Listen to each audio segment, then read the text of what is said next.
Questions for Draymond? First question here in the middle, on the right.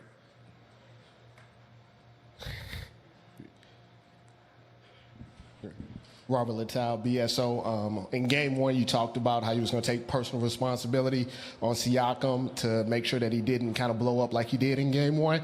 Can you talk about the job that you did on him tonight and how you was able to slow him down? I mean, just try to be more aggressive.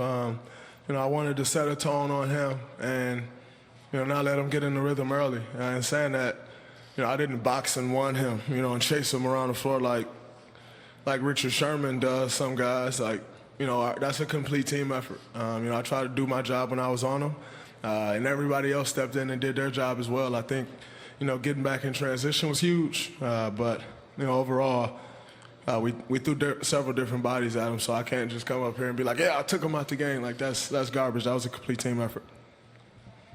Arash over here on the left. Arash Madane with Sportsnet. Draymond over here. Steph scored 12 points in the last 4 minutes of the half. You guys get it within 5 at the break. Then you go on that tear. What happened in that sequence of time, in that 5 minutes before and 5 minutes after the half, that allowed you guys to take over? We got stops. We took away their transition buckets, and we got transition buckets. You know, we always say we're at our best when we're getting. That's our best offense when we're getting stops and we're pushing the ball.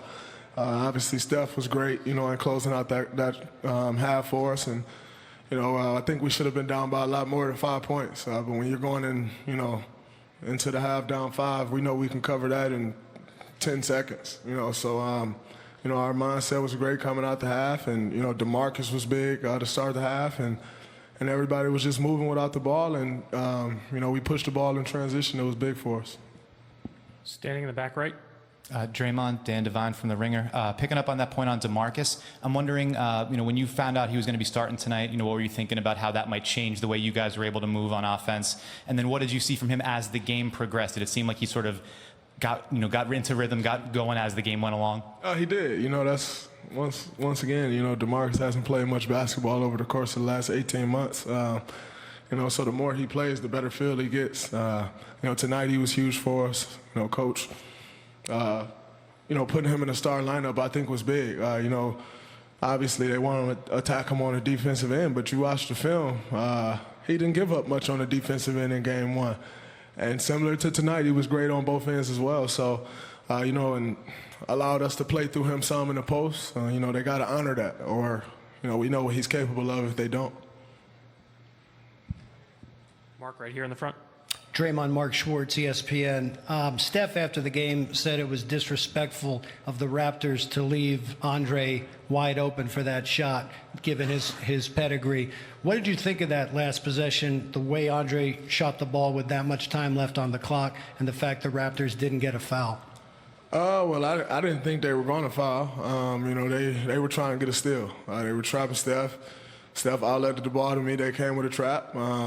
You know, but I think as big as Andre's shot was, you know, we've come to expect Andre to hit big shots. You know, since he's been here, you know, I've seen him hit several game winners. I've seen him, you know, put the icing on the cake of several wins. But the way Sean Livingston met that pass, I think, you know, no one will write about that. You know, we all got a joke amongst us of bad receivers and good receivers. I always call Kevin a bad receiver. I always call Sean a bad receiver. He turned into Megatron tonight for that pass. It was big for us. Okay, next question. Hi, Draymond. Tenny Sumagi, Eagle News, Philippines. What would be the Warriors' next game plan to avoid some of the mistakes that were made on defense and offense? I mean, you're always going to make mistakes. That's just the nature of the game we play. You're playing against, you know, a great team. They're in the NBA Finals for a reason. They're going to force you to make some mistakes, but it's about the effort that you put out there on the floor to overcome those mistakes. And, you know, I think we did that tonight. You're never going to play a mistake-free game. You know, none of us are expecting that, but you try to minimize the mistakes and take advantage of, you know, the opposite team mistakes. Dan, on your right. Opposing team mistakes. That was bad. Dan Feldman, NBC Sports. You took a lot of personal responsibility after game one, and I think we could see early in the game you stepping up. Yet near halftime, you guys are still down 10. What's going through your mind at that point? We was down 5 at half. No, I said near halftime. Oh, yeah. Yeah, when they got to 10. What's going through your mind at that point? Are you trying to do even more, or do you just figure if you keep this up, it'll turn around? I thought if we kept it up, it'd turn around because, when they went on their run, I think they went up 12. We had 3 or 4 possessions where we got great shots, and we just missed them. I have, faith in our team that if we continue to get, we always talk about just getting a shot every time. We're good enough to where if we get a shot every time, we're going to give ourselves a chance to win. So, we weren't turning the ball over. We was getting good shots, and you live with those results. Obviously we got a, good swing there to close out the half, and, the third quarter, we really dominated that quarter. In a game like this, where you have so many opportunities to guard so many different types of players, how much do you enjoy that challenge? I enjoy it a lot. Guarding Kawhi is different than guarding Pascal, and guarding Pascal is different than guarding Kyle Lowry.